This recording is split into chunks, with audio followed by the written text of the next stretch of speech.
தேவனை நோக்கி பார்ப்போம். கர்த்தருடைய ஆவியானவர் நம்ம மத்தியிலே அசைவாடுகிறவராய் இருக்கிறார். கர்த்தருடைய ஆவி எங்கேயோ அங்கே விடுதலை உண்டு. கர்த்தருடைய ஆவியானவர் நம்முடைய எல்லாவற்றையும் ஆராய்ந்து பார்க்கிறவராக, நம்முடைய நிலைமைகளை எல்லாம் அறிந்திருக்கிறவராக, நம்மோடு பேசுகிறவராக நம்ம மத்தியிலே இருக்கிறார்.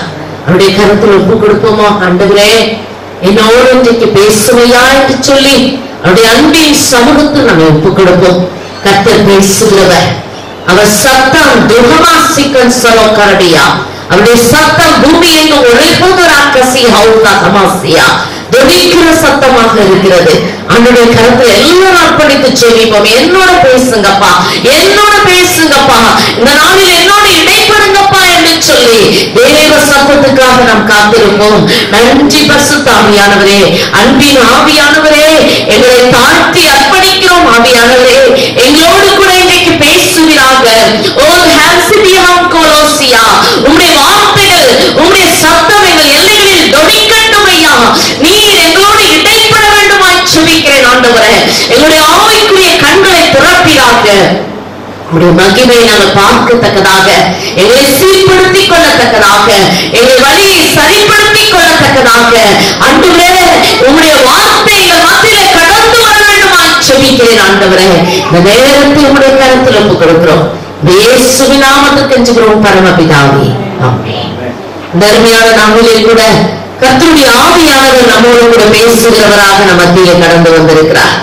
அருமையான தேவனுடைய பிள்ளைகளே, இந்த நாளிலே நாங்கள் இந்த ஒவ்வொரு நாள் சாயங்கால வேளையில் இங்க உட்கார்ந்து ஜெபித்துக் கொண்டிருக்கிறோம்.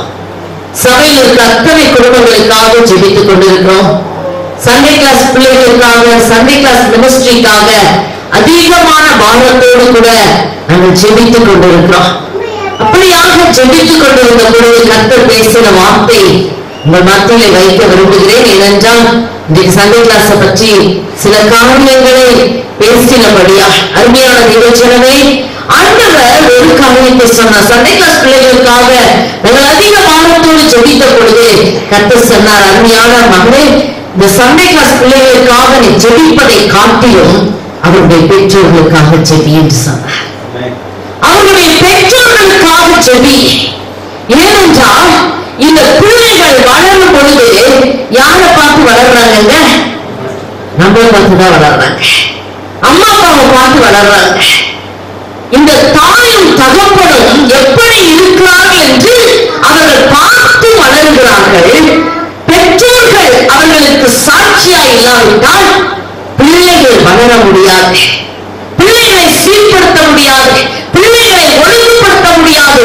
ஆகவே பெற்றோர்களுக்கு சொல்லுங்கள் என்று சொல்லி இங்க என்னோட கூட ஜெபிச்சவங்களுக்கு தெரியும் கர்த்தர் பேசின வார்த்தை. ஆகவே அன்பான பெற்றோராகிய உங்களுக்கும் எனக்கும் சொல்லுங்க, நாம் ஒவ்வொருவரும் நம்முடைய பிள்ளைகளுக்கு முன்பாக நாம் சாட்சியா இருக்க வேண்டும். நம்முடைய பிள்ளைகள் நம்மை தான் பார்க்கிறார்கள். நாம் எப்படி இருக்கிறோம், நாம் எப்படி என்ன பேசுகிறோம், எப்படி ஜீவிக்கிறோம், நம்முடைய சாட்சி என்ன, நாம் எப்படியா இருக்கிறோம் என்று சொல்லி பிள்ளைகள் நம்மை பார்க்கிறபடியால் பெற்றோர்களாகிய நாம் அதிக ஜாக்கிரதையா இருக்க வேண்டும் என்று சொல்லி ஆவியானவர் மிகவும் துக்கத்தோடு கூட பேசினார் என்று சொன்னார். நான் உண்மையா இத சபையில சொல்லணும்னு நினைச்சிட்டே இருந்தேன், ஆனா அதை சொல்ல மறந்துட்டே இருந்தேன். ஆனா இன்னைக்கு சண்டே கிளாஸ்க்காக பேசப்பட்ட பொழுதுதான் ஆண்டவர் அந்த இடத்துல திரும்ப எனக்கு ஞாபகப்படுத்தினார். அருமையான தெய்வ பிள்ளைகளே, பெற்றோர்களாகிய நம்முடைய கருத்தில் பெரிய கடமைகள் கொடுக்கப்பட்டிருக்கிறது. நம்முடைய பிள்ளைகளை நாம் எப்படி வளர்த்துகிறோம், அதற்கு முன்பாக அவர்களுக்கு நாம் கற்றுக் கொடுப்பதற்கு முன்பாக நாம் எப்படி இருக்கிறோம் என்று ஆராய்ந்து பார்க்க சொல்லுகிறார். அருமையான தேவஜனமே, இந்த நாளிலே கூட ஆண்டவருடைய சமூகத்திலே காத்திருந்த பொழுது கர்த்தாவே நீ என்னோடு பேசும் என்று சொல்லி கேட்ட கர்த்தர் கடைசி வரைக்கும் ஒண்ணுமே பேசல. ஆனா இந்த நேரத்துல கர்த்தருடைய வார்த்தையை அவர் என்ன சொல்ல சொன்னாரோ அதை உங்க மத்தியிலே வைக்கிறேன். இந்த பூமியிலே பல சத்தம் கேட்டுக்கொண்டே இருக்குது. இருக்குங்களா? சொல்லுங்க, என்னென்ன சத்தம் கேட்குது? எல்லா சத்தமும் கேட்குது. நம்ம கூட பேசுற சில சத்தம் கேட்குதா? கேக்குதுங்களா?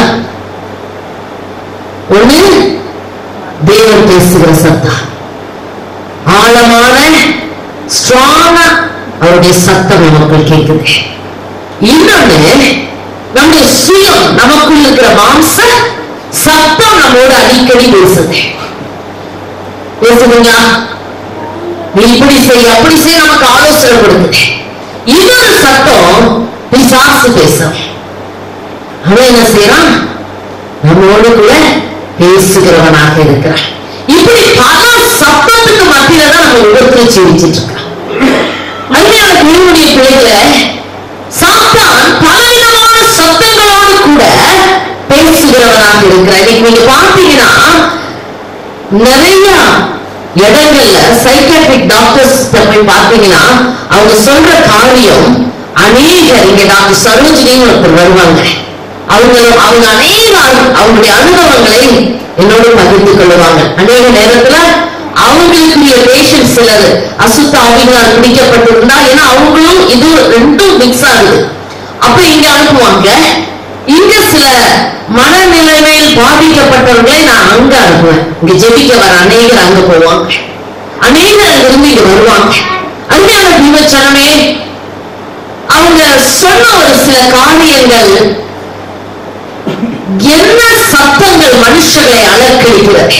நீங்க நிறைய டிப்ரெஷன் பேஷண்ட்டுடைய வாழ்க்கையில பாத்தீங்கன்னா சத்தம் கேட்குது, ஏதோ ஒண்ணு பேசுகிற சத்தம் அவங்க கேட்டு கேட்டு கேட்டு அந்த சத்தத்தை விட்டுட்டோம்னு வச்சுக்கோங்க, கேர்லெஸ்ஸா அது ஏதோ பேசுதுன்னு சொல்லி விட்டுட்டோம்னு வச்சுக்கோங்க, கடைசியில முடிவு என்ன வருதுங்க சொல்லுங்க? மரணம்.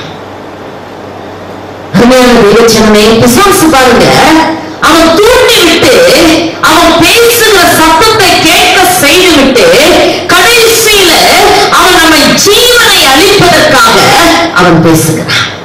அது அப்படியே ஆழத்துக்கு நம்ம கூட பேசுற சத்தம் கேட்கும்.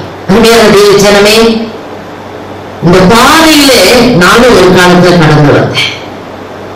என்னுடைய வாலிப நாட்களே என் சரீரத்தில் இருந்த லுக்கோடர்மா என்ற வியாதி பரவி கொண்டிருந்த பொழுது அடிக்கடி ஒரு சத்தம் கேட்கும், கொஞ்சமான நீ விகாரமாயிருந்த தற்கொலை செய்து கொள். உண்மையாகவே தற்கொலை செய்து கொள்ள வேண்டும் என்று சொல்லி பல நேரத்துல நான் தூண்டப்பட்டேன். நான் 1982 ஜூன் 24 கர்த்தர் என் சகோதரி குன்னூர்ல 3 நாள் உபவாசத்தை ஜெபிக்கும் பொழுது கர்த்தர் ஒரே ஒரு வார்த்தை பேசினார், அவளுக்கு எல்லா வரங்களையும் கொடுத்து விட்டு நீ சீக்கிரமா போய் இல்லாத உன் தங்கச்சி தற்கொலை செய்து கொள்வாள். ஆண்டவர் பேசினார், அந்த வார்த்தையை பேசி அவளை அனுப்பினார். அந்த ராத்திரி எனக்காக ஜெபித்த பொழுது ஒரு அசுத்த ஆவி, தற்கொலை ஆவி என்னை விட்டு வெளியேறியது.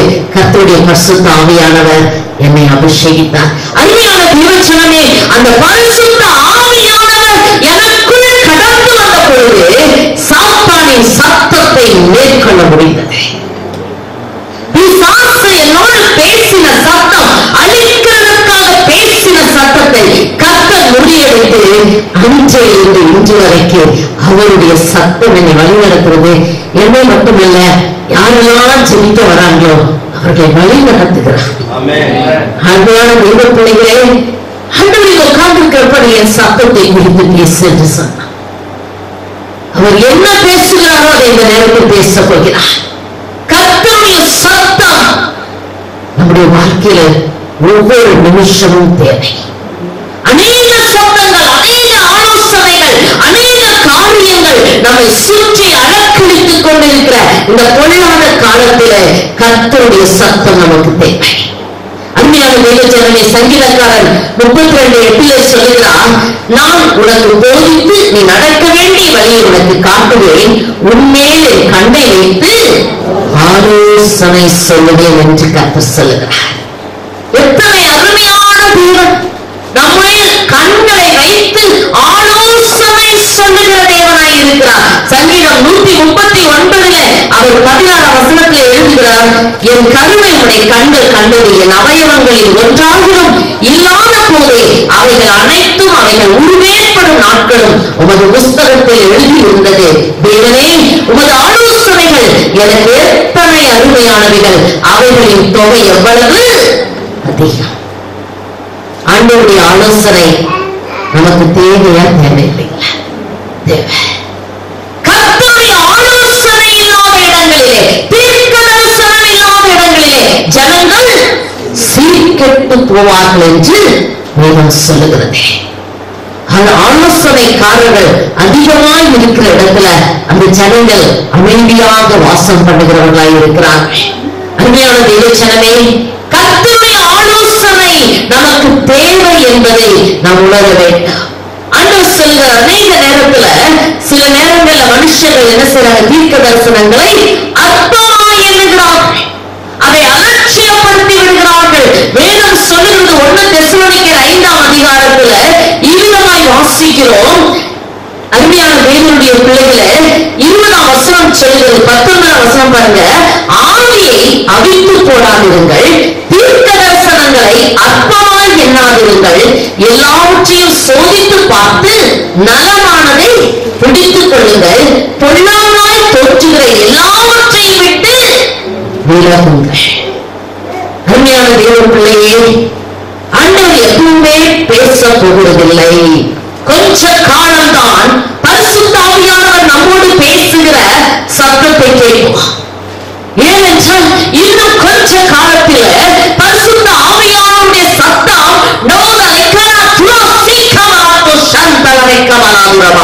அமைதியாக போகிறது. கிருபையின் காலம் முடிய போகிறது. கிருபை இருக்கும் வரைக்கும் அந்த கிருபை உங்களையும் என்னையும் எல்லா பாதரோஷியானீரா எல்லா பொல்லாப்புக்கு விலக்கி காத்துக் கொள்ளுகிறது. கிருபை கிருபையாய் பேசுகிறார் தேவன், நம்மோடு கிருபையாய் பேசுகிறார்.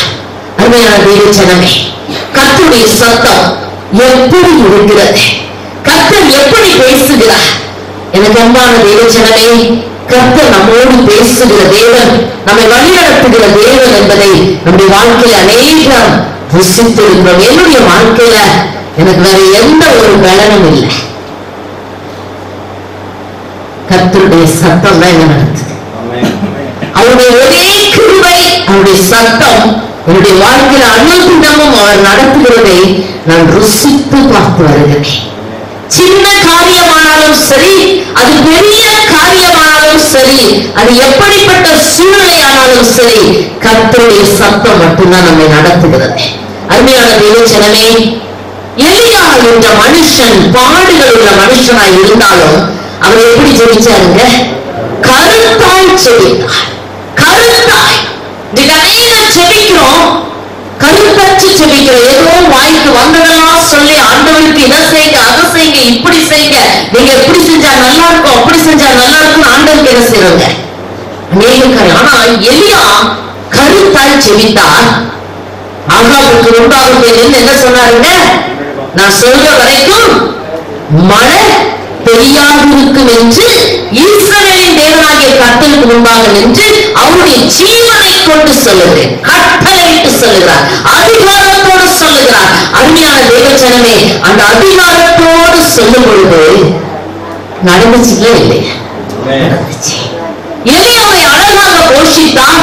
கேரி காற்றங்கரையிலே காத்திருந்த எலியாவுக்கு தண்ணீர் வற்றும் வரைக்கும் போஷித்து அங்கிருந்து சாரிவாத் வீட்டுக்கு அழைத்து சென்று சாரிவாத் வீட்டிலே அவரை போஷித்து, இப்போ எலியா கர்மேல் பர்வதத்துல அந்த பாகால் தீர்க்கதரிசிகளை எல்லாம் வெட்டி கொன்று எல்லாம் முடித்து ஜெயத்தோடு இருக்க வேண்டிய எலியா என்ன செய்யறாருங்க? கொன்று போட்ட செய்தியை ஆகாப் ஏசபேலுக்கு சொன்ன உடனே ஏசபேல் எலியாவிற்கு ஆள் அனுப்பி, அவர்களில் ஒவ்வொருடைய பிராணனுக்கு செய்யப்பட்டது போல நான் நாளை இந்நேரத்தில் ஒரு பிராணனுக்கு செய்யாதே போனால் தேவர்களுக்கு சரியாகும், அதுக்கு அதிகமாகவும் எனக்கு செய்வார். ஒரு பயப்படுத்துகிற ஒரு செய்தி, பயம் காட்டுகிற ஒரு செய்தி வருகிறது. இந்த செய்தி என்ன செய்கிறதா? எலியாவை பயப்படுத்தி விட்டது. நல்ல கவனிங்க, வல்லமையான தீர்க்கதரிசி சொன்னதை செய்கிறார். தேவன் அவர் என்ன கேட்கிறாரோ செய்கிறார். பஞ்ச காலத்தில் அவரை போஷிக்கிறார். அருமையான தேவ ஜனமே, ஆனால் எல்லாம் அவருக்கு இருந்தும் ஒரு பெண்ணுடைய சத்தத்தை கேட்டு பயந்து போய் குகையிலே ஒளிந்து கொள்கிறார். சூழச்செடியின் கீழ் உட்கார்ந்து என்ன சொல்றார்? பிதாவே, என் பிதாக்களை பார்த்தும் நான் நல்லவன் அல்ல, நீ என்னை எடுத்துக்கொள்ள. பயம், நீ பயம் தான் எல்லாத்தையும் ஆட்டி படைக்குது. உண்மைதான? எல்லாம் எங்க பாருங்க, பயம் பயம் பயம் பயம். இந்த பயத்தை பயன்படுத்தி பிசாசு நம்ம கூட பேசிட்டே இருக்கலாம். பேசுறாங்க இல்லைங்களா? மிக அநேகருடைய வாழ்க்கையில அருமையான தேவச்சனமே, எலியா பயப்படுகிறான். தன்னோடு யாரும் இல்லை, நான் ஒருவன் மாத்திரம் இருக்கிறேன். எலியா சொல்ற வார்த்தையை நீங்க கேட்டீங்கன்னா, ஆண்டவர் அவர் அடிக்கடி பேசும் பொழுது ஒரு காரியத்தை சொல்லிட்டே இருக்கிறார். என்ன சொல்றாருங்க? ஆண்டவரே, நான் ஒருவன் மாத்திரம் மீதியா இருக்கிறேன். ஆண்டவரே, நான் ஒருவன் மாத்திரம் மீதியா இருக்கிறேன். இதேதான் சொல்லுவார் எங்க பார்த்தாலும் எலியா. ஏன்னா இப்ப அவருக்குள்ளார ஒரு எண்ணம் தனிமை. அருமையான தேவச்சனமே, அவருக்குள்ளார ஒரு பயம், தனிமை. ஆனா ஆண்டவர் சொல்லுகிறார், நீ தனியா இல்லை எலியா, நான் உன்னோடு இருக்கிறேன். அருமையான தேவ பிள்ளைகளே, பாருங்க 10ஆம் வசனம் 1 ராஜாக்கள் 19:10 சேனைகளின் தேவனாகிய கர்த்தருக்காக வெகு பக்தி வைராக்கியமாய் இருந்தேன். இஸ்ரவேல் புத்திரர் உமது உடன்படிக்கையை தள்ளிவிட்டார்கள், உம்முடைய பலிபீடங்களை இடித்து உம்முடைய தீர்க்கதரிசிகளை பட்டயத்தினால் கொன்று போட்டார்கள். நான் ஒருவன் மாத்திரம் மீதியா இருக்கிறேன், என் பிராணனையும் வாங்க தேடுகிறார்கள்.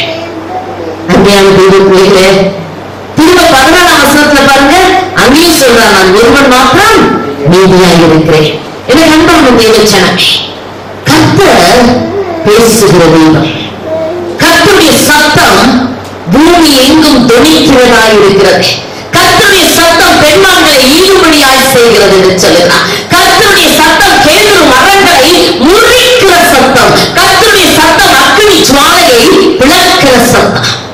எனக்கு அன்பான தேவச்சனமே, காதேஸ் வனாந்தரத்தை ஆதரவு பண்ணுகிற சத்தம், அவ்வளவு பயங்கரமான சத்தம் கர்த்தருடைய சத்தம்.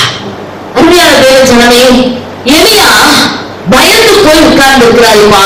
ஆனா எலியா பாருங்க, நேரத்துக்கு காகத்தை கொண்டு போஷித்த தேவன் தூதரை கொண்டு போஷிக்கிறாரு, சாப்பிடுறாரு தூங்குறாரு, சாப்பிடுறாரு தூங்குறாரு.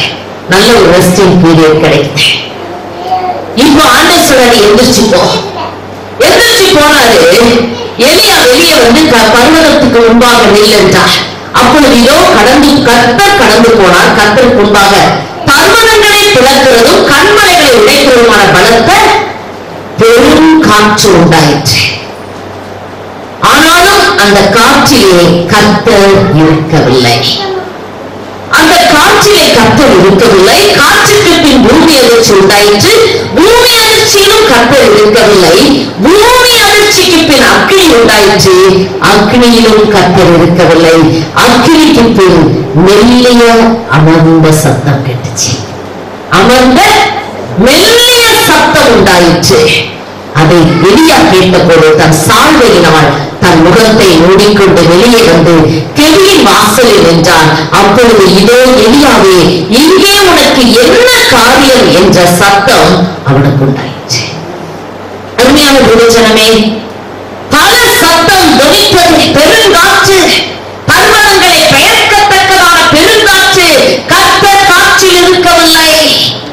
பெரிய சத்தம் தொனிக்கிறது, அங்கே கர்த்தர் இருக்கவில்லை. பூமி அதிர்ச்சி உண்டாகிறது, கர்த்தர் இருக்கவில்லை. எல்லாம் அக்கினி வருகிறது, கர்த்தர் இல்லை. ஆனால் அமர்ந்த மெல்லிய சத்தம் உண்டாயிற்று, அதிலே கர்த்தர் இருந்தார். அருமையான தேவச்சனமே, தேவனுடைய சத்தம் வேறு பிரித்து பார்க்க வேண்டியவர்கள் இந்த நாளில் நாம் இருக்கிறோம். மிக அநேக சத்தம், ஒவ்வொருத்தரும் ஒவ்வொரு ஆலோசனை சொல்லுகிறார்கள். இப்படி செய்யுங்க, அப்படி செய்யுங்க, இதை செய்யுங்க, அதை செய்யுங்க. இதையெல்லாம் நான் சொல்ல வரல, உங்களோட பேசுகிற சத்தத்தை சொல்ல வரேன். மனுஷர்கள் சொல்ற ஆலோசனைக்காக நான் இன்றைக்கு காவியாவோட பேசல. நமக்குள்ளாகவே பல சத்தங்கள் துணிக்கிறது. உண்டுங்களா இல்லையா? அருமையான தேவச்சனமே, இந்த பயம். எங்க பாஸ்டரோட மாமா ஒருத்தர் இருந்தாங்க, நல்ல போஸ்டிங்ல இருந்தாங்க கேரளால. பிஎஸ்என்எல் அருமையான போஸ்டிங், நேர்மையான மனுஷன், ஒரு பைசா வாங்க மாட்டார், அவ்வளவு உண்மையா உத்தமமாய். ஆனால் ஒரே ஒரு காரியம், கிறிஸ்து அவரோடு இல்லாமல் போய்விட்டார். கிறிஸ்துவை பற்றிக் கொள்ள முடியாமல் போய்விட்டார். அருமையான தேவச்சனங்கள், இந்த பில்டிங் கட்டி இதை டெடிகேட் பண்றப்போ இங்க வந்திருந்தாரு. பயந்துட்டே இருக்கிறாரு, ஜனங்கள்லாம் சாப்பிட்டு வைக்கிறாரு. ரொம்ப பயந்து இருந்தாரு. என்கிட்ட பேசணும் சொல்லிட்டே இருந்தாரு. உங்கள்கிட்ட தனியா கொஞ்சம் பேசணும் தானே நான். ஆனா இந்த வேலைக்கு அங்கேயும் ஓட நான் பேச முடியாம போச்சு. முடிச்சுட்டு போனாரு. திரும்ப நாங்க ஒரு நாள் அவங்க வீட்டுல போய் சிரிக்கிறப்போ ஒரு விளக்கு எரியுது, ஆனா ஒரு கை வந்து அதை அமைச்சு அணைத்ததை பார்த்து அந்த விளக்கு அணைஞ்சிருச்சு. இப்போ பயமா கலக்கமா இருந்துச்சு. கொஞ்ச நாள் அவங்க அம்மாவோட கூட நான் இருக்கணும்னு சொல்லி ஆசையோடு இங்க வந்து ஒரு 3-4 மாதங்கள் இருந்தால் திரும்ப, ஆனா அந்த நாட்கள் இங்க வந்து அவனால ஜெபிக்க முடியாத பல சூழ்நிலைகள். இப்படியா இந்த திடீரென்று ஒரு நாள் ஒரு அதிர்ச்சியான செய்தி, அவர் தூக்கு போட்டு மறைத்து விட்டார் என்ற செய்தி கேட்டு ஒண்ணுமே புரியல. ஆண்டவருடைய சமூகத்துல ஜெபிச்ச ஒரு தரிசனத்தை மட்டும் கற்றுக் கொடுத்தாரு. அவருடைய வீடு கூட்டி இருக்குது, உள்ள அவர் இருக்கிறாரு. ஆனா வெளியே ஒரு மனுஷன் ஒரு பெரிய உருளைக்கட்டையோட நிற்கிறத பார்த்தேன். அப்போ நான் இது என்ன ஆண்டவரே, அவர் பண்ணது சூசைன்னு தெரியுது, ஆனா ஒரு மனுஷனை ஏன் காட்டுறாரு ஆண்டவரே? அப்பதான் நான் அந்த டாக்டர் சரோஜினி கிட்ட கேட்டேன், டாக்டர் இப்படி ஒரு சூழ்நிலை, இது என்ன அர்த்தம் எனக்கு புரியல. அப்ப அவங்க சொன்னாங்க, நிறைய பேர் பாருங்க இந்த மாதிரி கிணற்றுல விழுந்துருவாங்க, ஆனா காப்பாத்தி கொண்டு வந்துருவாங்க எப்படியாவது. இப்படி கொண்டு வரப்பட்ட அநேகர் தற்கொலை செய்து ஆனா மடிந்து போகாமல் பாதுகாக்கப்பட்டவர்களை கூட்டிட்டு வந்து அவங்க திருப்பி கவுன்சிலிங் கூட்டிட்டு வரப்ப அவங்க கேட்பாங்க, அவன் ஏன் எதுக்கு இந்த மாதிரி செஞ்ச? அவங்க எல்லாம் சொன்ன ஸ்டேட்மெண்ட் என்ன தெரியுங்களா? ஒரு சத்தம் கேட்குமா, அந்த சத்தம் சொல்லுமாமா, உன்னை அடிச்சே கொள்ள போறாங்க, நீ அடிச்சு சாக போறியா இல்ல நீ ஈஸியா செத்துற போறியா? சத்தம் வஞ்சிக்கிறவனா இருக்கிறான், ஏமாற்றுகிறவனா இருக்கிறான், நம்மை வஞ்சித்து அழிக்கிறவனா இருக்கிறான். அவன் என்ன கேட்கிறான், நீயே சாக போறியா இல்ல உன்னை அடிச்சே கொள்ள போறாங்க. சத்தம் அதிகமா கேட்க ஆரம்பிச்ச உடனே எப்படி இருக்குங்க? நிம்மதியா இருக்க முடியுமா? என்ன செய்வாங்க? ஆண்டவருக்குள்ள மேற்கொள்வாங்க, இல்லைன்னா தற்கொலை செய்து கொள்கிறார்கள். சத்தம் அழிக்கிற சத்தம், சாத்தானுடைய சத்தம் அழிக்கவும் கொல்லவும் அவன் வருகிறான். ஆனால் தேவனுடைய சத்தம் உருவாக்குகிற சத்தம், எழுப்பி கருவுதல சந்தர சக்ரேடியா நம்மை கட்டி எழுதுகிற சத்தமாய் இருக்கிறது. இப்படி சொல்ல சொல்ல என்ன செய்வாங்க, அந்த பயத்துல ஐயோ அடிச்சு சாகடிப்பாங்களே, அந்த அடி வாங்க முடியுமான்னு சொல்லி அவங்களே சூசைட் பண்ணிடுவாங்க. அப்பதான் ஆண்டவர் எனக்கு காட்டினாரு. ஏன்னா பொலிட்டிக்கல் லீடர்ஸ் அவரை சில பேப்பர்ஸ்ல சைன் பண்ண சொல்லி ரொம்ப கேட்டுட்டே இருந்தாங்க. லட்சக்கணக்கா கொடுக்கிறோம், இதை இப்படி செய். அவர் நேர்மையான மனுஷனா இருந்தனால அவர் சொல்லிட்டார், நான் செய்ய மாட்டேன். ஆனா அவங்க மிரட்ட ஆரம்பிச்சது, கேரளா சைடு தெரியும் எப்படி மிரட்டி, எப்படி அந்த பொலிட்டிக்கல் அந்த ரொம்ப மிரட்ட ஆரம்பிச்சது. ஒரு பயம் வந்துருச்சு. போன் வயரை கூட கட் பண்ணி வச்சிருவாரு, ஜன்னலெல்லாம் சாத்தி வைப்பாரு. கிறிஸ்து நம்மோடு இருப்பவரானால் அவருடைய சத்தம் இந்த சாத்தானுடைய சத்தத்தை மேற்கொண்டார். ஆனால் தேவனுடைய ஆவியோ கர்த்தருடைய வழி நடத்துகிறோ அவருக்கு இல்லாததுனால அந்த சத்தத்துல அவர் அழிஞ்சிச்சு. என்னுடைய வாழ்க்கையில பெரிய சூழ்நிலை, கர்த்தருடைய சத்தம் என்னை காத்துக்கொண்டது. அவருடைய சத்தம் இவ்வளவு காத்து கொண்டு வருகிறது. எத்தனையோ போராட்டங்கள், எவ்வளவு நெருக்கங்கள், பலவிதமான சூழ்நிலைகளின் வழியாக கடந்து சென்றாலும் அவருடைய சத்தம் மட்டுமே என்னை நடத்துகிறது. அருமையான தேவஜனமே, எலியா பயந்து கொண்டான். ஒரு இயேசுவின் சத்தத்துக்கு பயந்து, ஆண்டவரே நான் ஒருவன் மாத்திரமே மீதி இருக்கிறேன் என்று சொல்லி கலங்கி கொண்டிருக்கிறார். ஒரு தனிமை. எலியாக்கு என்ன வேணுங்க? தனிமை. எல்லாருமே இல்லை, யாரும் இல்ல. ஆண்டவரே நான் மட்டும்தான் இருக்கிறேன், நான் மட்டும்தான் இருக்கிறேன், எனக்கு பயம், ஆண்டவரே நீங்க என்னை எடுத்துக்கோங்க ஆண்டவரேன்னு சொல்லி கேட்கிறார். அருமையான தேவஜனமே, கர்த்தர் எலியாவோடு கூட இருக்கிறார். பெருங்காற்றில் அவர் இல்லை, இடிமுழக்கத்தில் அவர் இல்லை, அக்கினியில் அவர் இல்லை, ஆனால் அமர்ந்த மெல்லிய சத்தத்தில் அவர் இருக்கிறார். ஆண்டவர் இன்னைக்கு நம்ம கிட்ட அமைதியாக பேசுகிறார். அவருடைய சத்தத்தை மட்டும் கேளுங்க. அவருடைய சத்தத்துக்கு செவி சாய்க்கும் பொழுது அவர் நம்மை உருவாக்குகிறவராக இருக்கிறார். என் ஆண்டவர் அழிக்கிற ஆண்டவர் அல்ல, உருவாக்குகிற ஆண்டவர். அவர் அவர் நம்மை ஆட்சி தேற்றி அரவணைக்கிற ஆண்டவர், நம்மை மெதுவாக நடத்துகிற ஆண்டவர், நமக்கு அது யாவற்றையும் செய்கிற ஆண்டவர். அவர் சொல்லுகிறார் பாருங்க, மேய்ப்பர்கள் கொடுத்த ஆடுகளையும் கொடுத்த கன்றுகளையும் அவர்கள் கவனிக்கிறார்கள். ஆனால் காலொடிந்து மெதுவாக நடக்க முடியாத ஆடுகளை அவர்கள் அற்பமாய் எண்ணுகிறார்கள் என்று சொல்லும் பொழுது கர்த்தர் என்ன செய்யறாருங்க? யாரை தூக்கி சுமந்துட்டு வராது, கொழுத்தாரு இல்லையா? இந்த உலகத்துல கொழுத்த ஆடுகளை பார்ப்பார்கள். ஆனால் கர்த்தரோ அந்த கால் உடைந்த நடக்க முடியாத அந்த ஆட்டுக்கு கருசனை உள்ளவராய் அதை தோளின் மேல் தூக்கி சுமந்து கொண்டு போகிறார். அந்த ஆண்டவர் நம்முடைய ஆண்டவர். எல்லாரும் நம்மை அற்பமா எண்ணி பார்க்கலாம், ஆனால் கர்த்தர் நம்மை அற்பமா எண்ண மாட்டார். நம்முடைய தனிமை, சோர்வு, வேதனை எல்லாவற்றையும் கவனிக்கிறவர் பேசுகிற தேவனாய் இருக்கிறார். அவருடைய சத்தம் உண்டாகிறது. அவருடைய சத்தத்தை வேறு வைத்து பார்க்க வேண்டும். இங்கே எலியாவுக்கு ஒரு சத்தம் கர்த்தர் சொல்லுகிறார், எலியாவே உனக்கு இங்கே என்ன வேலை? நீங்க அநேக நேரத்துல நாம் எங்கே இருக்க வேண்டுமோ அங்கே இருக்கிறதில்லை. நம்ம இருக்க வேண்டிய இடத்தில் இருப்போமானால் கர்த்தர் நம்மை அழகாக நடத்த போகிறார். நம்ம இருக்க வேண்டிய இடத்துல இல்லாததுனால அநேக போராட்டங்கள், அநேக பிரச்சனைகள், அநேக வேதனைகள், அநேகருக்கு நாம் பாரமாக, வேதனையாக, சோர்வாக அநேக சூழ்நிலைகள். கர்த்தர் சொல்ல, எலியாவே நீ இருக்க வேண்டிய இடம் தான் இந்த இடம் இல்லை, நீ எழுந்து போ. உன்னை கொண்டு நான் செய்ய வேண்டிய காரியம் உண்டு. தீர்க்கதரிசியை அபிஷேகம் பண்ண வேண்டும், ராஜாக்களை அபிஷேகம் பண்ண வேண்டும், ஒரு எலிசாவை உருவாக்க வேண்டும். அருமையான தேவஜனமே, ஆண்டவருடைய சத்தம் ரொம்ப அவசியம். இந்த பூமியில நாம் வாழ வேண்டுமானால் அவருடைய சத்தம் இல்லாம வாழவே முடியாது. அருமையான தேவஜனமே, இங்கே ஒரு தீர்க்கதரிசி பிள்ளையாம் என்று சொல்லப்பட்ட ஒரு தீர்க்கதரிசி, இந்த தீர்க்கதரிசியை ஒரு ராஜா என்ன செய்யறாருங்க? விலைக்கு வாங்குகிறான் என்று சொல்லி பார்க்கிறார். அருமையான தேவஜனமே, இந்த பாலாக் ராஜா பிள்ளையாமை விலைக்கு வாங்குகிறார். ஏனென்றால் ஒரு ஜாதி பெருகிக் கொண்டிருக்கிறது, இஸ்ரவேலின் ஜனம் பெருகிக் கொண்டிருக்கிறார்கள். இந்த ஜனத்தை அழிக்க வேண்டும். இவர்களை அழிப்பதற்காக ஒரு தீர்க்கதரிசி தேவை. நல்ல கவனிங்க, ஆண்டவர் அந்த நாட்கள் தீர்க்கதரிசிகளுக்கு ஒரு கிருபை கொடுத்திருந்தார். என்ன கிருபைங்க? அவங்க யாரை சபிக்கிறாங்களோ அவங்க சபிக்கப்பட்டு போவார்கள், யாரை ஆசீர்வதிக்கிறார்களோ அவர்கள் ஆசீர்வதிக்கப்படுவார்கள். அந்த அதை தெரிஞ்ச உடனே பாலாக் சொன்னா, இத்தனை ஜனத்துல யுத்தம் செய்து இவங்களை மேற்கொள்ள முடியாது, அதனால ஒரே ஒரு காரியம், இந்த தீர்க்கதரிசியை கூப்பிட்டு வந்து இந்த ஜனங்களை சபிக்க சொல்லலாம். அருமையான தேவஜனமே, இந்த பிள்ளையாமிடத்துல மனுஷனுடைய சத்தம் வந்து மோதுகிறது. இந்த ஜனங்களை சபிக்க நீ வர வேண்டாம். வேறு இடத்துல தேவனுடைய சத்தம் என்ன சத்தங்க? இஸ்ரவேலை ஆசீர்வதிப்பதை கர்த்தருக்கு தெரியும்.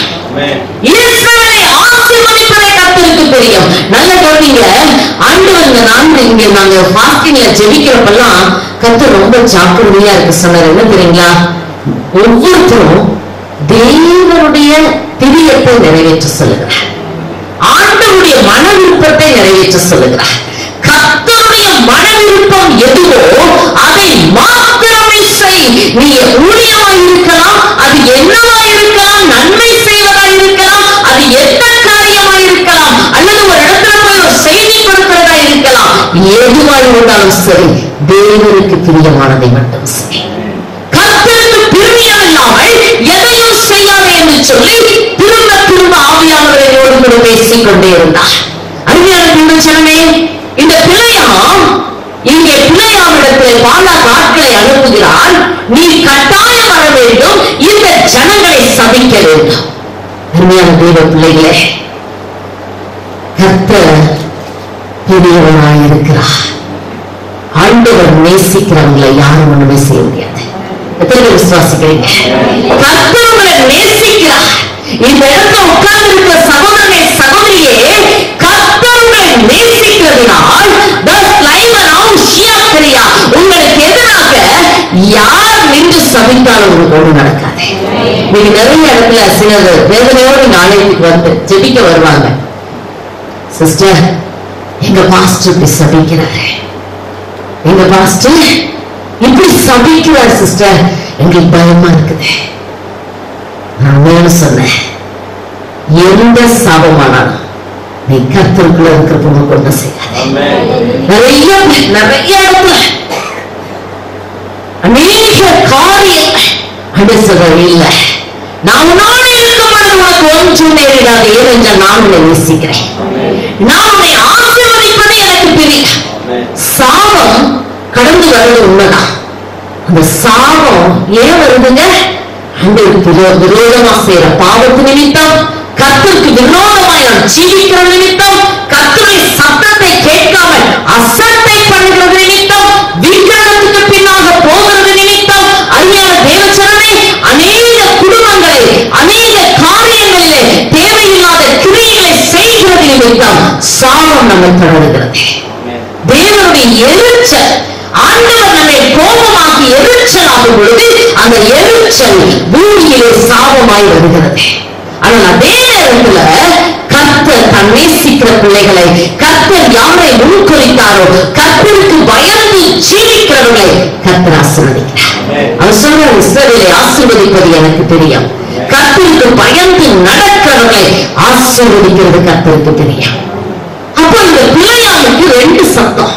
ஒண்ணு மனுஷனாகிய அந்த காலாப் ராஜாவுடைய சத்தம், இன்னொன்று தேவ சத்தம். பிள்ளையாள் எந்த சத்தத்துக்கு கீழ்ப்படிஞ்சாரு சொல்லுங்களேன்? முதல்ல என்ன செஞ்சாருங்க? பாலாக் சொன்னதை கேட்டுட்டாரு. பொறுப்பு கர்த்தர் பேசினா பொறுப்பிருக்கவே கூடாது. கர்த்தர் நம்ம கிட்ட பேசுறாரு, சத்தம் கேட்குது, மகளே போகாத, மகனை போகாத, வேண்டாம் இந்த காரியம், இந்த காரியத்தை நீ செய்ய வேண்டாம் என்று சொல்றாரு. ஆனா நம்ம சத்தம் என்ன செய்யறாங்க? நம்ம யாருக்கு ஃபர்ஸ்ட் பிளேஸ் கொடுக்கிறோம்? தேவனுக்கா மனுஷனுக்கா? மனுஷன் தன்னுடைய காரியத்தை நிலைநிறுத்த பாலாக்குடைய சத்தம் ஒரு இவர் என்ன செஞ்சுட்டார்? பொறுத்துட்டாரு. பொறுத்தாரு. ஆண்டு பாருங்க, இவர் போயிட்டே இருக்க கழுத மேல சந்தோஷமா போயிட்டு இருக்கிறாரு. போயிட்டு இருக்கிறப்ப திடீர்னு கழுத என்ன செய்யுங்க? வழியில போகாம இங்கேயும் அங்கேயும் மரணுது. அப்ப பிள்ளையாளுக்கு ரொம்ப கோபம் வந்துச்சு. அடிக்கிறான், விரட்டுறான். திருப்பி கொஞ்சம் தூரம் போனதும் அங்க தூத நிற்கிறனால கழுத செவரோட போய் சாஞ்சிச்சு. பிள்ளையாளோட கால் கொஞ்சம் நசுங்கிருச்சு. தெரியாம யாரையா காலை முடிச்சு எப்படி இருக்குங்க? அவங்க ரொம்ப சந்தோஷமா, பரவாயில்லங்க, நல்லா இருக்குதுங்க, நீங்க விரிச்சு ரொம்ப நல்லா சொல்லுவாங்க. சிலர் சரி நீ பரவாயில்ல வழியிலையும் சகிச்சுக்கிட்டு சரிங்கன்னு வாங்க. சிலர் என்ன செய்வாங்க? அப்படி ஒரு கத்துனாங்கன்னா அவ்வளவுதான். அருமையான தேவச்சனமே, பாருங்க, பிள்ளையாளுக்கு ரொம்ப கோவம் வந்துச்சு. கழுதையை போட்டு அடிக்கிறான். என் கையில ஒரு பட்டையை மட்டும் இருந்தா உன்னை வெட்டி போட்டுருவேன். அருமையான தேவச்சனமே, கழுத ஆண்டவர் ரொம்ப நல்லவருங்க. அவர் யாரை கொண்டு பேச முடியும்? அவர் எப்படி வேணாலும் பேசுவாரு. கழுத அது வரைக்கும் பேசாத கழுத வாய் தந்து பேச ஆரம்பிச்சிச்சு. அருமையான தேவச்சனமே, கழுத கேட்டுச்சு, ஐயா பிள்ளையாமே, இத்தனை நாள் நான் உங்களுக்கு எவ்வளவு தூக்கி சுமந்துட்டு போனேன், என்னைக்காவது நான் எந்த இடத்துலயாவது உங்க விருப்பத்துக்கு மீறி நடந்தனா? ஏன் நீங்க அடிக்கிறீங்க?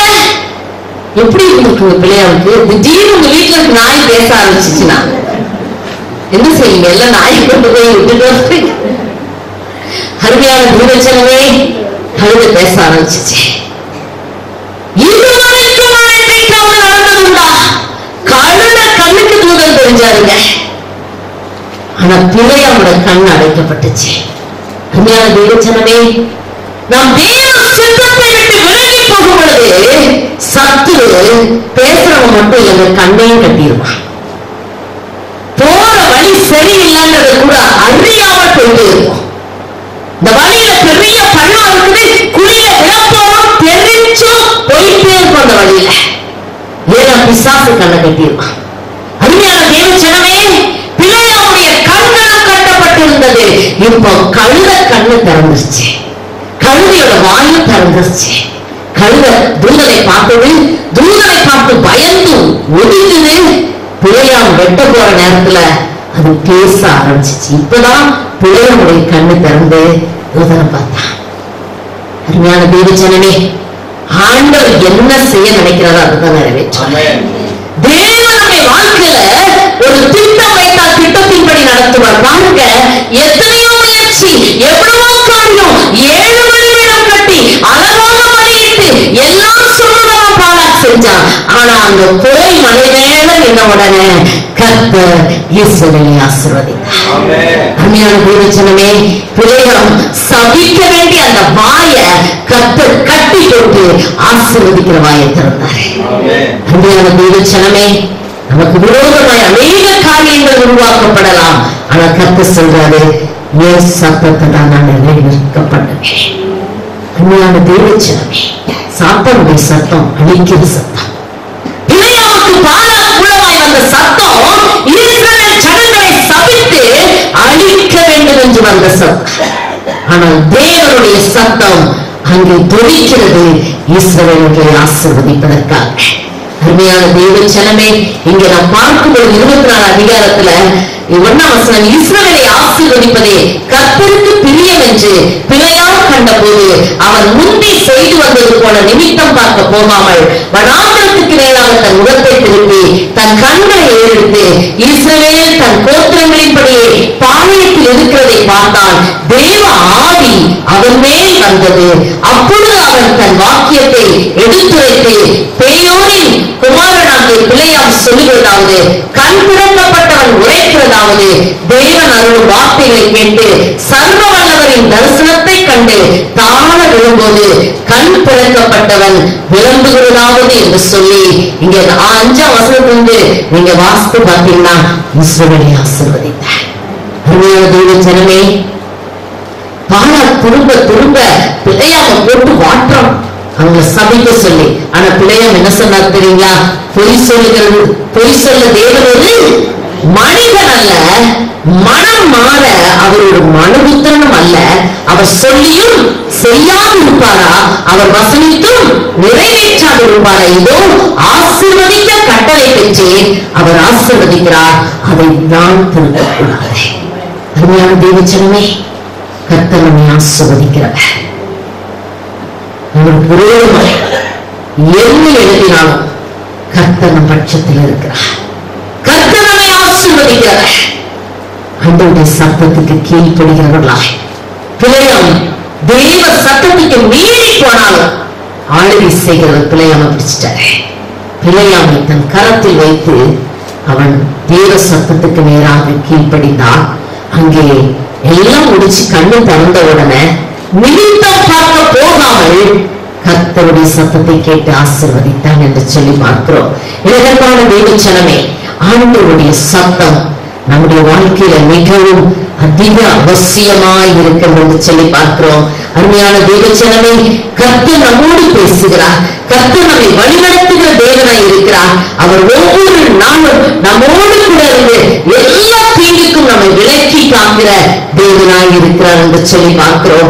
அருமையான தேவஜனமே, அநேக நேரத்துல சத்துருவானவன் பல விதத்துல பேசுகிறவர். நமக்கு தெரியும், ஒரு தீர்க்கதரிசி தேவனுடைய சமூகத்துல வந்து அந்த சாலயத்துல நின்று அவர் பேசி தேவனுடைய வார்த்தைகளை சொல்லிவிட்டு அந்த பலிபீடம் 2ஆய் பிளந்து அது என்னாச்சுங்க, உடைந்தது. அந்த ராஜாவனை திட்டப்ப அந்த ராஜாவுடைய கை என்னாச்சுங்க, குஷ்டம் பிடிச்சது. இந்த தீர்க்கதரிசி திரும்பி போறப்ப ஆண்டு சொல்றாரு, எங்கேயும் சாப்பிடாத, தண்ணியும் குடிக்காத, வழியில சாப்பிடாத. அவன் அவனுக்கு கீழ்ப்படிஞ்சு ராஜா சாப்பிட சொன்னதும் சாப்பிடாம புறட்டு போறார். புறட்டு போய் ஒரு மரத்தடியில உட்கார்ந்து இருக்கார். நடந்ததெல்லாம் பிள்ளைங்க பார்த்துட்டு போய் அவங்க இன்னொரு கிழவனான தீர்க்கதரிசிட்ட போய் சொல்றாங்க. சொன்ன உடனே அந்த கிழவன் தீர்க்கதரிசி பாருங்க, ரொம்ப நல்லவர், ரொம்ப நல்லவனுங்களா. என்ன செய்யறான், அங்கிருந்து புறப்பட்டு வந்து மரத்தடியில் இருக்க தீர்க்கதரிசியை பார்த்து, என்னப்பா இப்படி புறப்பட்டு போறியே, என் வீட்டுக்கு வந்து சாப்பிடுன்னு சொல்றாரு. இவர் என்ன சொன்னாருங்க, ஆண்டவர் என்ன தண்ணி கூட குடிக்க கூடாதுன்னு சொல்லி இருக்கிறாரு, நான் வரல. இந்த தீர்க்கதரிசி என்ன சொன்னா, உன்னை சாப்பிட்டு போக சொல்லி ஆண்டவர் சொன்னாரு. உன்னை சாப்பிட்டு போக சொல்லி ஆண்டவர் சொன்னார். அருமையான தேவஜனமே, சத்தங்கள் பல விதத்தில் கவனிக்கிறது. இந்த தீர்க்கதரிசி கிட்ட கர்த்தர் திட்டமா பேசிட்டாரு, நீ சாப்பிடக்கூடாது. இப்ப இன்னொரு தீர்க்கதரிசி வந்து சொல்றாரு, நீ சாப்பிடலாம் நான் சொல்றேன். ஒருவேளை நீங்க நினைக்கலாம், ஏன் சிஸ்டர் இப்படி 2-3 பேர் வந்து சொல்லி குழப்புனா நாங்க என்ன பண்ணுவோம்? நீ நிறைய குழப்பம் உண்டு இல்லைங்க, நிறைய எத்தனையோ காரியங்கள். எனக்கு தெரிந்த ஒரு சகோதரி தன்னுடைய திருமண காரியத்துக்காக ஜெபிக்க, என்னுடைய என்கேஜ்மெண்ட் எனக்காக ஜெபிக்க நாங்க கனடால இருந்தேன். ஜெபிக்கிறப்போ அவங்க சொன்னாங்க, கர்த்தர் 2-3 பேர் கூட பேசுறாரு, உன் வாழ்க்கை ரொம்ப பிளஸிங்கா இருக்கும், ரொம்ப ஆசீர்வாதமா இருக்கும்னு சொல்லிட்டாரு அக்கா. அதனால இத ஒழுங்கு பண்ணிட்டாங்க, ஜெபிங்க. ஜெபிச்ச உடனே அவங்க என்கேஜ்மெண்ட் ரிங் இருக்கிற இடத்துல இருந்து பிளட் கசீரது கர்த்தர் காட்டினாரு. வேண்டாமா, நீங்க என்கேஜ்மெண்ட்கே வராது, இந்தியாவுக்கு வராத. ஆனா கேட்கல, வந்தாங்க. திரும்ப செபித்தோம், அப்படியே ரத்தம் சொட்டிட்டே இருக்கிறத காட்டார். திரும்ப 3வது முறை செபித்தோம். இது சில நாட்கள் கழித்து அப்படியே ஒரு பட்டையை வந்து கைய ஒரு வெட்டி சதை தூண்டு கீழே விழுந்ததை காட்டினாரு. அன்று சொன்னாரு, வேண்டாம். ஆனாலும் அந்த தரிசனத்துல அந்த மோதிரம் அந்த கடல்ல தானே இருக்குது, அந்த உடைமை கீழ்படிய மாட்டாங்க, அங்கதான் நடக்கும். அந்த மோதிரம் கலந்து கீழே விடல, அங்கதான் இருந்துச்சு. திருமணம் நடந்துச்சு. வேதனையும் போராட்டமும் சோர்வும் கடைசியில் விவாகரத்துல முடிகிறதா இருக்கிறது. அருமையான தேவச்சனமே, கர்த்தருடைய சத்தம் நம்மை வாழ்க்கையை சீராக நடத்த விரும்புகிறது. கர்த்தர் சொல்றாரா, வேண்டாம், இதை விட்டு, இது உனக்கு ஆபத்து, இது வாழ்க்கையை அழித்துவிடும், இது உனக்கு எதிரான காரியம், இந்த பாதையில போகாது என்று சொல்றாரு. போகிறார் கர்த்தர், இப்ப போ, நான் உன்னை நடத்துவேன்னு சொல்றாரா, புறப்பட்டு போங்க. ஆபிரகாமை நடத்தினார். அருமையான தேவச்சனமே, உன் தகப்பன் வீட்டை உனக்குள்ள இருக்கிற எல்லாவற்றையும் விட்டு புறப்பட்டு போன்னு சொன்னாரு. புறப்பட்டு போன ஆபிரகாமை கைவிடவே இல்லை. போராட்டம் வரலாம், ஆண்டவரை நடத்தும் பொழுது பல போராட்டம், வேதனை, கண்ணீர், துக்கம் வரலாம். ஆனா தைரியமா இருந்தேன்னா அவர் சொல்லி உள்ள நடத்தாரு. ஆனா அவர் சத்தத்துக்கு விரோதமா போறப்போ நல்ல சொகுசா இருக்கலாம், ரொம்ப சந்தோஷமா இருக்கலாம், உங்களுடைய எல்லா ஆசைகள், உங்களுடைய மனவிருப்பங்கள் எல்லாம் நிறைவேறது போல இருக்கலாம். ஆனால் அது பயங்கர ஆபத்தில முடிகிறதா இருக்கும். தேவ சத்தம் பிடித்து பாருங்க. அருமையான தேவச்சனமே, தேவனுடைய சத்தத்துக்கு முதல் இடத்தை கொடுங்க. பிசாசு பேசுகிறவன், காதுல பேசுகிறவன், ஓடுகிறவன், நம்மை திசை திருப்புகிறவன், நம்மை இருதயத்தை கடினப்படுத்த வைக்கிறவன், இருதயத்தில் உணர்வை எடுத்து போடுகிறவன், உணர்வை எடுத்து போட்டு மனசாட்சி எடுத்து போட்டு இருதயத்தை கடினப்படுத்தி அநேக நேரத்துல நம்ம வாழ்க்கையில நாம் தேவனுக்கு கீழ்ப்படிய மாட்டோம், பெற்றோர்களுக்கு கீழ்ப்படிய மாட்டோம், கர்த்தருடைய ஆலோசனைக்கும் கீழ்ப்படிய மாட்டோம். நான் போகிற பாதையில் நான் போய்கொண்டே இருப்பேன் என்று சொல்லி போவோம். ஆனால் அது கடைசியில பயங்கர ஆபத்தில் போய் முடிகிறதா இருக்கிறது. அருமையான தேவச்சனமே, கர்த்தருடைய சத்தம் அது ரொம்ப முக்கியமான ஒரு காரியமா இருக்கிறது. ஒரு அருமையான சகோதரி ஜப்பான் தேசத்துல தற்கொலை சொல்லப்பட்ட ஒரு அன்பு சகோதரி இருந்தாங்க. அவங்க புத்தரை வணங்கி விக்கிரகங்களை வணங்கி கொண்டிருந்தாலும் அவங்க இயேசுவை ஏற்றுக்கொண்டாங்க. ஆண்டவரை ஏற்றுக்கொண்ட உடனே தன்னை முழுசா அர்ப்பணித்து அவங்களுக்கு ஒரே ஆசை, ஆண்டவரே நான் ஒரு மிஷனரியா மாட்டேன், நான் ஒரு மிஷனரியா மாறணும், ஆண்டவரே நான் ஒரு மிஷனரியா மாறணும்னு ஆசைப்பட்டாங்க. ஆனா அவங்களுடைய ஆசை நிறைவேறல. ஏன்னா அவங்க அப்பா அவங்களுக்கு ஒரு ஹிந்து மாப்பிள்ளையை பார்த்து கல்யாணம் பண்ணி வச்சுட்டாங்க. அவங்களுக்கு அந்த ஆசை நிறைவேறல. நாட்கள் கடந்தது. 3 பிள்ளைகள் பிறந்தார்கள். அந்த சிறு பிள்ளைகளா இருக்கிறாங்க. இப்போ அவங்களுடைய கணவர் ராணுவத்தில் இருக்கிறாரு. அவர் பயங்கரமான யுத்தத்துல மறைத்து போய்விட்டார். இந்த 3 பிள்ளைகளை வைத்து எப்படி பிழைக்கிறது, ஆண்டவர் எப்படி பிழைக்கிறது என்று சொல்லி மனசுல பயங்கர சோர்வு, கலக்கம், வேதனை, ஆதரவுக்கு ஒருவருமே இல்லை. சாத்தான் இந்த நேரத்தில் தான் பிசாசு ரொம்ப பயன்படுத்துவான். அவன் உணர்த்தான், நீ எதுக்கு கஷ்டப்படுற, உனக்கு யாருமே இல்லை, உனக்கு கவனிக்க யாரும் இல்லை, நீ வேண்டாம், நீ இப்ப புறப்படு, இந்த ட்ரெயின்ல ஏறு, ஹீரோஷிமா போற ட்ரெயின்ல நீ ஏறி போற வழியில ஈஸியா ஒரே வேலை, கதவை தர, ஒவ்வொரு பிள்ளைகளைய தூக்கி வெளியே போடு, நீயும் குதிச்சு. சாத்தானுடைய ஆலோசனை நடந்த சம்பவம். பிசாசு அந்த அன்பு சகோதரி தற்கொலை அவன் ரொம்ப போஸ்ட் பண்ண ஆரம்பித்தான். ஒரு நாள் காலையில யாருக்கிட்டையும் ஒன்னும் சொல்லல, 3 பிள்ளைகளை கூட்டிக்கிட்டாங்க. ட்ரெயின்ல ஏறிட்டாங்க. ட்ரெயின் வேகமாய் போயிட்டு இருக்குது. இப்போ அவங்க 3 கதவை திறந்து பிள்ளைகளை தூக்கி எறியும் நினைச்சு எழுத போன நேரத்துல இன்னொரு சத்தம் கேட்டுச்சு. மிஷனரி ஆக வேண்டும் என்று விரும்பினாய் அல்லவா? உன்னால் மிஷனரி ஆகவும் இல்ல முடியல, என்னால எதுவும் செய்ய முடியலன்னு சொல்லி நீ இப்ப 3 பிள்ளைகளையும் அழிக்க தீர்மானிக்கிறாயா? ஏன் இந்த 3 பிள்ளைகளை எனக்கு மிஷனரியா கொடுக்கலாம்ல, இன்னும் 3 பேரையும் நீ ஆண்டவருக்காக கொடுக்கலாம்ல வெளிய சத்தம் உடனோடு பேசினது. தேவச்சனமே அவங்க ட்ரெயினை விட்டு வெளியே குதிக்கல. அந்த சத்தம் சாத்தானுடைய சத்தத்தை மேற்கொண்டது. அவங்க ட்ரெயின்ல உட்கார்ந்தாங்க. ஆண்டவனுக்கு ஒப்பு கொடுத்தாங்க. ஆண்டவர் மன்னிங்க, நான் இப்படி ஒரு முடிவெடுத்தேன், என்னை மன்னிச்சிருங்க ஏசப்பா, என்னை மன்னிங்க என்று சொல்லி தன்னை முழுமையாய் தேவன் கையில் ஒப்பு கொடுத்து ஹீரோஷிமா வந்து இறங்கினாங்க. ஹீரோஷிமால அந்த கணவனாருடைய சகோதரி ஒரு பெரிய ஹாஸ்பிட்டல் வச்சிருந்தாங்க. அந்த ஹாஸ்பிட்டல்ல அவங்க கிட்ட அடைக்கலம் போனாங்க. வழியில நடந்ததை சொன்னாங்க. என்ன எண்ணத்தோட வந்தேன் என்று சொன்னாங்க. அவங்க சொன்னாங்க, நல்ல வேலை உன்னை ஒருவன் காப்பாற்றி விட்டா, தேவ சத்தம் உன்னை காப்பாற்றி விட்டது என்று சொல்லி அவங்க 3 பிள்ளைகளுக்கும் படிக்க ஒத்தாசை செய்த அந்த ஹாஸ்பிட்டல் அவங்களுக்கு ஒரு வேலையை கொடுத்து அங்க இருந்தாங்க. சில ஆண்டுகள் கழிந்த பிறகு ஆண்டவருக்காக தான் ஜீவிச்சாங்க. திடீரென்று ஒரு சத்தம் கேட்டுச்சு. ஆண்டவர் சொன்னாரு, தற்கொலை போதும், புறப்படு, நான் சொல்லுகிற மலைக்கு புறப்பட்டு போய் என்று சொல்லி கர்த்தருடைய சத்தம். யாரும் அவங்களை வழிநடத்த யாரும் இல்லைங்க, ஊழியக்காரங்க யாருமே இல்லை. கர்த்தர் அந்த சகோதரியோடு பேச ஆரம்பித்தான். நீ புறப்பட்டு போ. அவங்க தன்னுடைய நாட்டு சொன்னாங்க. ஆனா அவங்க சொன்னாங்க, இல்ல நீ என்ன செய்ய போய் கஷ்டப்பட வேண்டியதாயிரும், இல்ல நீ நல்லதானே இருக்கான்னு சொல்லி போஸ்ட் பண்ணி வச்சுட்டாங்க. சில மாதங்கள் கழிந்தது. திரும்ப அந்த சத்தம், புறப்பட்டு போ, இந்த இடத்துல இருக்காங்க, புறப்பட்டு போ சொல்லி தேவ சத்தம் நெருக்க ஆரம்பித்தது. நேரம் போனாங்க. இல்ல, இந்த தேவனுடைய சத்தத்துக்கு நான் கீழ்ப்படிந்துதான் ஆகணும், நான் புறப்பட்டு போகிறேன் என்று சொல்லி புறப்பட்டு போனாங்க.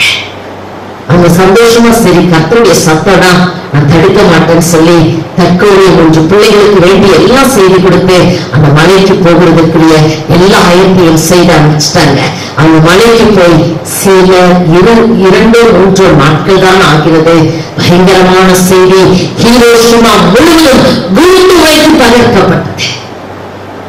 அந்த பட்டணமே தகர்க்கப்பட்டது. அவங்க எந்த மருத்துவமனை இருந்தால் அந்த மருத்துவமனை தரைமட்டமாக்கி விட்டது. பேஷன்ஸ் எல்லாம் இறந்துட்டாங்க. கடைசியில அந்த மருத்துவமனையை எல்லாம் கிளீன் பண்றப்போ ஒரு குழியில அவங்க நாத்தினார் அப்படியே குற்றுயிரா கிடந்தாங்க. அவங்களை எடுத்து அவங்க ஜீவன் காப்பாற்றப்பட்டது. அருமையான தேவச்சனமே, கர்த்தருடைய சத்தம் எவ்வளவு அருமையா நடத்துறாரு. ஒரு பிசாசு சொல்றான், போற வழியில நீ செத்து உன்னை பார்க்க யாரும் இல்லை. நம்மை அடிக்கடி அவன் இதைதான் சொல்லி சொல்லி சொல்லி நம்மை நொறுக்குகிறவனாய் அழிக்கிறவனாய் இருக்கிறான். ஆனால் தேவ சத்தம் சொல்லுகிறது, நான் உன்னை உருவாக்குகிறவன், நான் உன்னை கட்டி எழுப்புகிறவன், நீ என்னை மட்டும் சார்ந்து கொள், நான் உன்னை ஆசீர்வதிப்பேன். அநேக நேரத்தில் நெகட்டிவ் தாட்ஸ் தாங்க நம்மளை நிரப்பியதில்லை. எக்ஸாம் எழுத போவோம், நீ எங்க பாஸ் ஆக, இல்ல நான் எங்க பாஸ் ஆக முடியும், நான் எங்க பாஸ் ஆக முடியும். இன்னைக்கு நிறைய பேருக்கு அது போட்டு வாழ்த்துது தோல்வியின் மனப்பான்மை. ஆனால் கர்த்தருடைய ஆவியானவர் ஜெயம் கொள்கிறவர், ஜெயம் கொள்கிறவர், ஜீவன் கொள்கிறவர், கட்டி எழுப்புகிறவர், உருவாக்குகிறவர். அவர் அழிக்கிற ஆலோசனை கொடுக்க மாட்டார், உருவாக்குகிற ஆலோசனை. ஜீவனுக்கு போராடிட்டு இருக்கலாம், ஆனாலும் அந்த விட மாட்டாரு. நியூசிலாந்துல அருமையான ஒரு சகோதரி ஜூலி உண்டு. அவங்க குழந்தைகள் எத்தனையோ ஆண்டுகள், 15 ஆண்டுகள் கிட்ட ஆனது பிள்ளை இல்லை.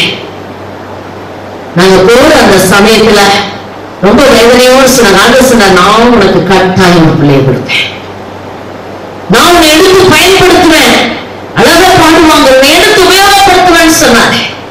கடைசியில நிறைய ட்ரீட்மெண்ட் போனதுல அவங்க அந்த ட்ரீட்மெண்ட்ல அவங்க உடம்பு பயங்கரமா பாதிக்கப்பட்டு மரண தருவாயில் இருந்தாங்க. டாக்டர் சொல்லிட்டாங்க, எல்லாத்தையும் சொல்லிருங்க, அவங்க இறந்துருவாங்க. வயதெல்லாம் பெருசா வீங்கிருச்சு, வெறும் கடைசியில ஒண்ணுமே எல்லாம் முடியல நேரம். ஆனா அவங்க என்ன செஞ்சாங்க தெரியுங்களா? சத்ரு மரணத்தை விளைக்கிறவனா இருந்தான். அவங்க நான் சாக மாட்டேன், அவங்க சொன்ன வார்த்தை நான் சாக மாட்டேன். என் ஆண்டவர் கொடுத்த தீர்க்க தரிசனங்கள், அவர் சொன்ன வார்த்தைகள் எனக்கு நிறைவேறும். நான் பிழைத்திருப்பேன், நான் ஊழியம் செய்வேன், நான் பிழைத்திருப்பேன், ஊழியம் செய்வேன் சொல்லி அந்த மரண தருவாயில் அநேக பாட்டு ஆண்டவர் அவங்களுக்கு கொடுத்தார். சத்தம் ஒரு பக்கம் சத்து அவங்க மதிக்க காரியத்தை பேசலாம். ஆண்டவர் அவங்க ஜீவனை கொடுக்கிற காரியத்தை அறிக்கை பண்ண செய்தார். சிஸ்டருக்கு கர்த்தர் புது சுகத்தை கொடுத்தாரு. நிறைய ஆபத்துல இருந்து வெளியே வந்தாங்க. அவங்க சுகம் பெற்ற பிறகு அந்த டைம் நாங்க நியூசிலாந்து சென்றிருந்தோம். அப்ப ஆண்டவர் பேசிட்டாரு, நான் உனக்கு பிள்ளையை கொடுப்பேன். அப்போ அவங்க சொன்னாங்க, சிஸ்டர் பிள்ளை ஆசையே போயிடுச்சு, ஏன்னா ஜீவன் இருந்தா போதும்னு ஆயிடுச்சு, அத்தனை பாடுபட்டுட்டேன். ஆனா கர்த்தர் சொன்னார், இல்ல நான் உனக்கு சொன்னதை செய்வேன், நான் பொய் சொல்ல ஒரு மனுஷன் அல்ல. மனம் மாறுவதற்கு மனமுத்தரம் அல்ல, ஆண்டவர் மட்டுங்க மனசு மாறவே மாட்டார். ஆண்டவர் சொல்லுவார், நான் உனக்கு இந்த ஆசீர்வாதத்தை தருவேன், இப்படி கீழ்ப்படிஞ்சா கட்டாயம் தருவேன்னு சொல்லுவாரு. நீ கீழ்ப்படினா மனசு மாறிடுவாரு. வேதம் அதுதான் சொல்லுது, நீ கீழ்ப்படிஞ்ச ஆசீர்வாதம், கீழ்ப்படியாமல் போனால் அந்த ஆசீர்வாதத்தை இழந்து போய் விடுவாய். கர்த்தர் மனம் மாறுகிறவர் அல்ல, வாக்கு கொடுத்தார். நாங்க இந்தியா வந்துட்டோம், கொஞ்ச நாள்ல அவங்க கன்சீவ் ஆனாங்க. அவங்களுக்கு இப்போ அந்த பிள்ளைக்கு 2 வயசு இருக்கா. அதுதான் தேவஜனமே சொன்னதை செய்கிறது. பொய் சொல்லுவதற்கு தேவன் ஒரு மனுஷன் அல்ல, மனம் மாறுவதற்கு மனமுத்திரம் அல்ல. ஏன்னா மனுஷன் இங்கேயும் அங்கேயும் மாத்தி மாத்தி பேச சொல்லிட்டு இருப்பான். தனக்கு சாதகமா ஒரு காரியத்தை சொல்லுவான், அதே காரியத்தை வேற ஒரு இடத்துல வேற மாதிரி சொல்லுவான். இதுதான் மனுஷனுடைய வாழ்க்கை. ஆனால் தேவன் பொய் சொல்லுகிறவர் அல்ல, மனம் மாறுகிறவரும் அல்ல, எப்போது ஒரே மாதிரி இருப்பார். ஆண்டவருடைய சத்தத்துக்கு நம்மை செவி சாய்க்கும் பொழுது எல்லா தீங்கிலிருந்து தேவன் நம்மை காப்பாற்றுகிறார். இன்றைக்கு அங்கதான் கர்த்தர் சொல்ல சொன்னார், என் சத்தத்துக்கு கீழ்ப்படிய சொல், என் சத்தத்துக்கு கீழ்ப்படிய சொல். என் சத்தத்தை கேட்டும் கேட்டும் கேட்டும் கீழ்ப்படியாமல் தன் சொந்த மாம்ச சத்தத்தின்படி நடந்து போகிறவர்கள் பரிதாபமான சூழ்நிலையில் தள்ளப்படுவார்கள். என் சத்தத்துக்கு கீழ்ப்படுகிறவர்களை நான் ஆசீர்வதிப்பேன். அருமையான தேவஜனமே, இன்றைக்கு கர்த்தர் உங்களை ஆசீர்வதிக்க கடந்து வருகிறார். அப்படியே கருத்துல ஒப்பு கொடுப்போமா? எல்லாரும் எழுந்து நிற்போமா? ஆண்டுட்டு சொல்லுங்க, ஏசப்பா என் சுய புத்தியில் நான் சாய வேண்டாம், என்னுடைய சுய புத்தி வேண்டாம் ஆண்டவரே, என் சுய ஆலோசனை வேண்டாம் ஆண்டவரே, மற்றவருடைய ஆலோசனை வேண்டாம், சாத்தானுடைய சத்தம் எனக்கு வேண்டாம் ஆண்டவரே. பரிசுத்த ஆவியானவர் என்னோடு பேசுகிற சத்தத்தை, பரிசுத்த ஆவியானவர் எனக்குள் இருக்கிற சத்தத்தை நான் கேட்க வேண்டும் ஆண்டவரே. ஆண்டுட்டு சொல்லுங்க, எல்லாரும் வழியை திறந்து சொல்லுங்க, ஏசப்பா நீங்க கூட பேசுங்க, நீங்க என்னோட பேசுங்க, உங்க சத்தம் எனக்கு வெளிக்கட்டும், உங்க சத்தம் தான் என்ன வழிநடத்தணும். என் வேற சத்தம் எனக்கு வேண்டாம், வேற சத்தங்கள் வேண்டாம். என்னை நீங்க ஆளுகை செய்ய தெளிவாய் நடத்துகிற ஆவியானவரே, என்னை ஆளுகை செய்து நடத்துங்க ஆவியானவரே. ஒப்பு கொடுப்போமா?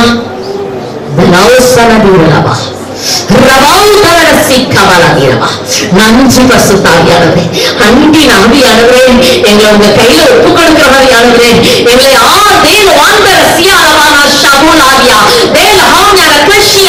நீங்க ஆளுகை செய்யுங்க.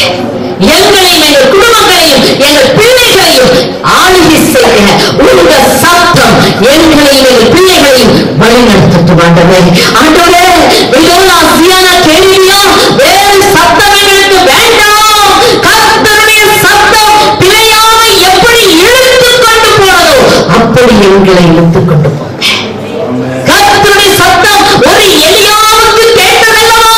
அந்த மெல்லிய சத்தம், எலியாவே உனக்கு இங்கே என்ன வேலை என்று சொல்லி கேட்டது போல் நாங்கள் இருக்க வேண்டிய இடத்திலே எங்களை கொண்டு போய் நிறுத்திய சத்தம் எங்களோடு பேசட்டும் ஆண்டவரே. ஒரு அருமையான சகோதரி தத்துவமை வழிநடத்தின தேவ சத்தம் எங்களை வழிநடத்தட்டும் ஆண்டவரே. மாம்ச சத்தம் வேண்டாம் ஐயா.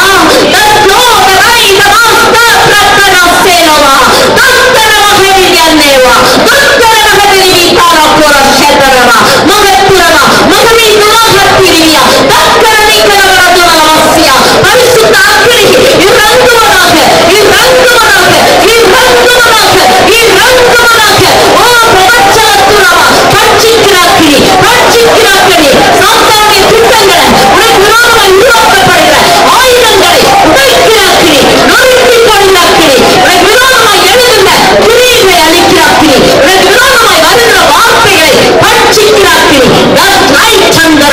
ஹalleluya. கர்த்தருடைய அக்கினி, கர்த்தருடைய சத்தம் உனக்கு விரோதமாக இருந்த சத்தத்தை மேற்கொள்ள போகிறது.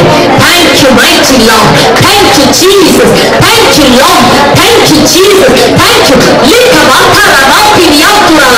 நாம் ஒவ்வொருவருக்கு விரோதமாக எழுதுகிற சத்தங்களை கர்த்தருடைய சத்தம் மேற்கொள்ள போகிறது. நன்றி பரிசுத்தாவியானவரே, உம்முடைய சத்தம், உம்முடைய சத்தம், உம்முடைய சத்தம் எங்களை வழி நடத்தட்டும் ஆண்டவரே. எங்கள் சபையை ஒப்புக் கொடுக்கிறோம், எங்களை ஒப்புக் கொடுக்கிறோம், எங்கள் திருச்சபைகளை ஒப்புக் கொடுக்கிறோம். தேவ சத்தம் எங்கள் சபைகளை நடத்தட்டும் ஆண்டவரே. வழி நடத்தும் ஆண்டவரே. ஆண்டவரே கருத்தை எங்களை ஒப்புக் கொடுக்கிறோம் ஆண்டவரே. எல்லாவற்றுக்கும் மேலாக பெற்றோர்களாகிய நாங்கள் எங்கள் பிள்ளைகளுக்கு மாதிரியாக இருக்க வேண்டும் என்று சொல்லுகிறேன் ஆண்டவரே. நீங்க வந்திருக்கிற சபை பெற்றோர்களை கர்த்தர் தருவீராக ஆண்டவரே. நாங்கள் எங்கள் பிள்ளைகளுக்கு முன்பாக சாட்சியாய் வாழ எங்களுக்கு கிருபை தாங்க, எனக்கு கிருபை தாங்க ஆண்டவரே. எங்க பிள்ளைகளை சரியாய் நடத்த எங்கள் கிருபை பெற வேண்டுமாய் ஜெபிக்கிறோம் ஆண்டவரே.